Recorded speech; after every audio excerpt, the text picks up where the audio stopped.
parce que, effectivement, nos arrière-grands-parents, ils donnent des noms comme ça sans aller à la source. Parce que c'est noms qu'on donne, là, ça agit. Moi, si Dieu me fait grâce et que j'enfante, bah, je vais pas donner le nom de quelqu'un, quoi. Je vais directement dans la Bible et puis je vais au fond fin. Parce que votre histoire que vous étiez en train de raconter, c'était comme si c'était moi directement. Parce que je sais pas si je prends le temps, mais moi, comment dirais-je, mon arrière-grand-père, il est allé dans un autre village, là, il a pris une femme. La femme s'appelle à l'état civil, c'est mon nom, Ya. Et cette maman, bon, il peut dire mon arrière-grand-mère, mais elle n'a jamais enfanté. Et mon grand-père, voilà, et mon grand-père, tu sais, avant, là, un homme pouvait prendre même 2 à 3 femmes. Et comme la femme n'a jamais enfanté, il allait prendre une autre femme. Et c'est avec cette femme-là qu'il a fait des enfants au point où, que mon père est venu au monde. Mon papa aussi, quand il m'a accouché, il m'a donné le nom de sa grande sœur. Parce que la dame portait le nom de sa... quand mon grand-père, il a fait enfant avec une autre femme là, il a donné le nom de sa femme là. Je ne sais pas si vous comprenez. La femme qui ne faisait pas d'enfant, il lui a donné son nom.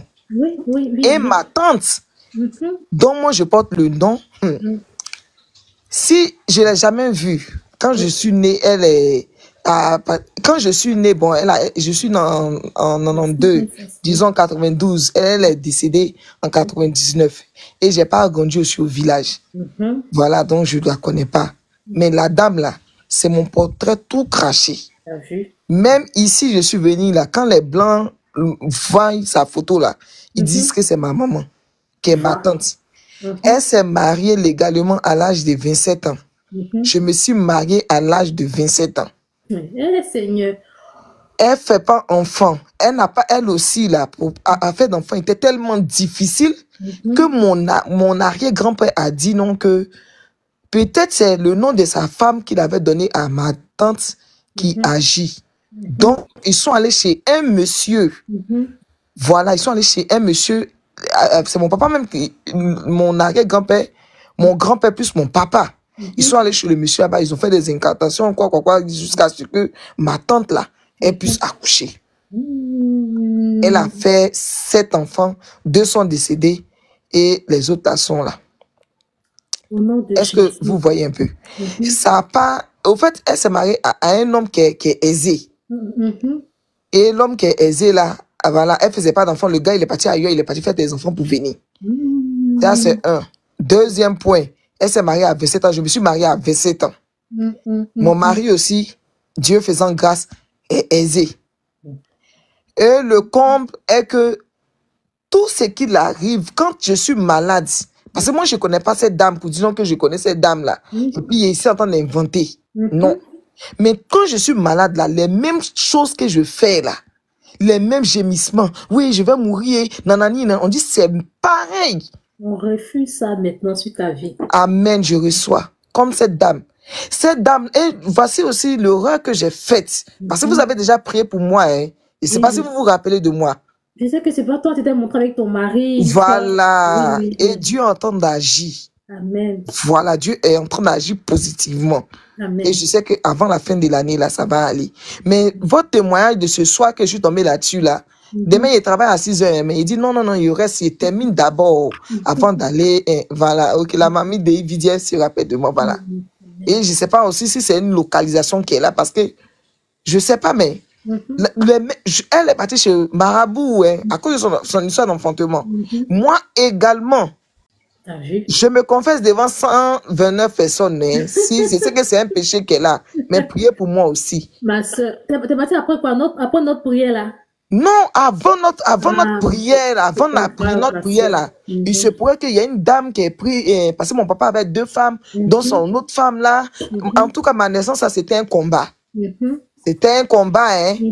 Donc, il se pourrait que c'est ma belle-mère qui a pris mon utérus pour aller mettre ça sur grenier, afin que je ne puisse pas enfanter. Il y a 3 personnes qui ont vu, qui m'ont dit ça. Ils m'ont dit d'envoyer cola, quoi, tout ça, mais j'ai refusé. Mais ce jeune qui a fait, il y a un jeune là, il m'a mis des trucs dans la tête, il m'a fatigué. Et j'ai dit, moi franchement, je suis en Dieu. Mais dans la ville, on ne sait jamais parce que Dieu aussi peut-être passe par des gens pour parler. Oui. Mais si c'est une histoire de aller tisser pattes de Satan là-bas, là, je suis pas dedans. Mais si c'est une histoire que toi-même tes yeux ont vu et que tu veux m'aider là, je suis partante. Mais avant de partir, moi je vais prier d'abord. J'ai prié tout et tout.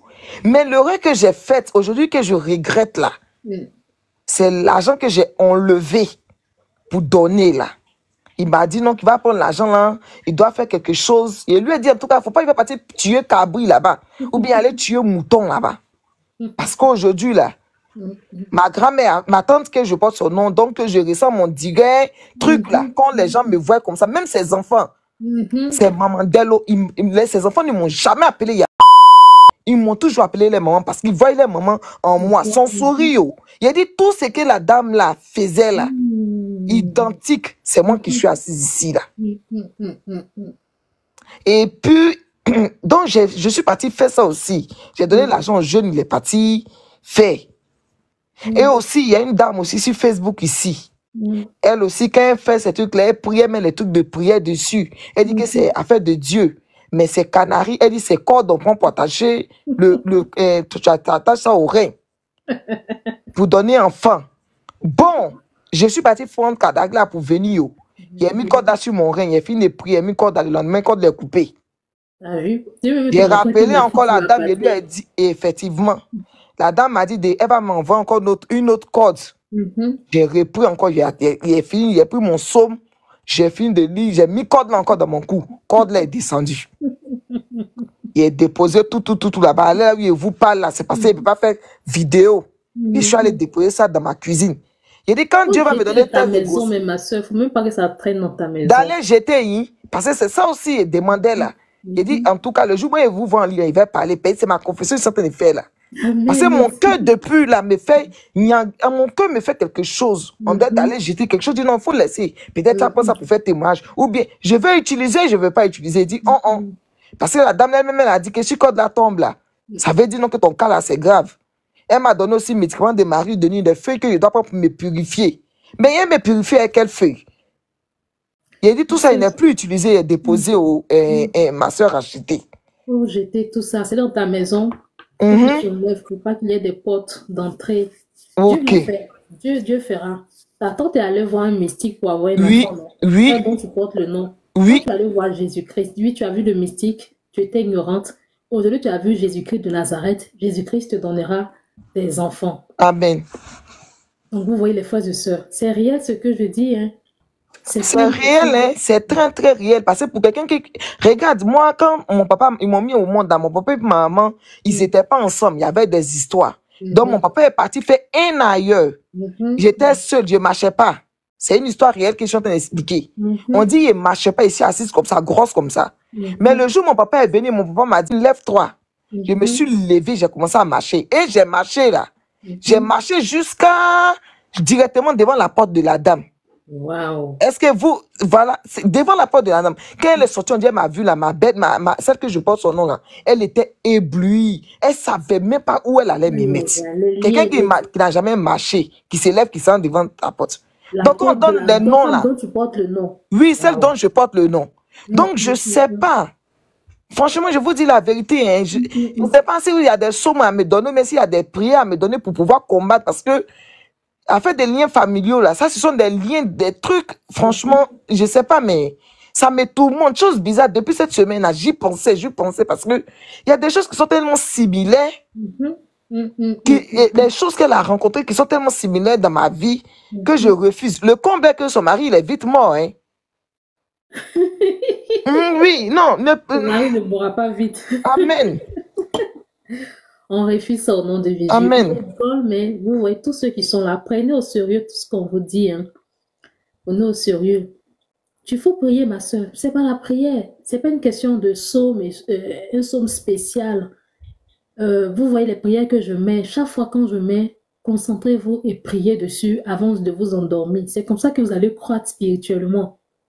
C'est réel, les noms qu'on porte, ça impacte nos vies.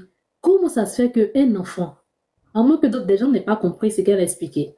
Elle a dit, quand elle est née, elle a mis du temps à marcher. Son père n'était pas là. Son père, il apparaît un jour et lui dit, lève-toi, marche. Elle se lève et marche.